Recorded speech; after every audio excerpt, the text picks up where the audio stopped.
My name's Sarah and I'm studying a level 3 food and drink maintenance engineering course.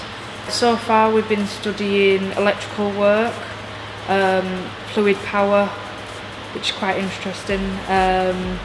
Learnt a lot about how to program stuff, PLCs, anything that we're going to send power through, and electric circuit boards.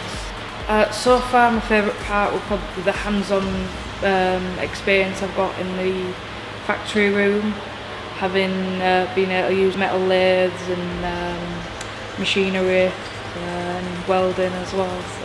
So after finishing the apprenticeship I'm hoping to go on to further studies, probably university course, get a degree, because the company will send me through it all. So they've been amazing. They've helped us, gone through thick and thin for us.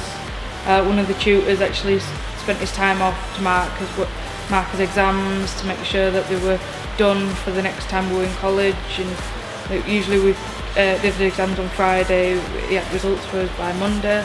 But yeah, they've supported us so well in whichever way we go in and with all his work. So the PMC centre's really good, worthwhile, because it's got high of the top range equipment that we get to use, and the PLCs that we get to use and study will help us work when we do go to work.